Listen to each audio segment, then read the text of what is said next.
সব সময় আল্লাহর কাছে এই দোয়াটা যেন আমরা করি, আল্লাহ কিয়ামতের দিন তুমি আমার হিসাব নিও না, আল্লাহ তুমি আমার বিচার বসিও না, আল্লাহ তুমি দয়া করে আমারে মাফ করে দিও। আল্লাহ যার বিচার করবেন ও জাহান্নামে যাবে, আর যার বিচার করবেন না সে জান্নাতে যাবে।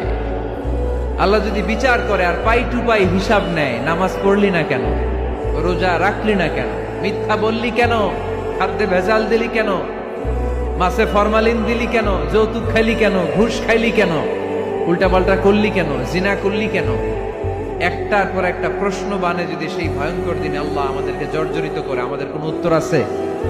সেদিন আমাদের বাঁচার কোনো উপায় আছে? তাই আমরা সবাই আল্লাহর কাছে দোয়া করবো, আল্লাহ কোনো বিচার টিচার মানি না, কোনো বিচার করতে পারবো না, দয়া করবা। কথা কয় না? কি করবে?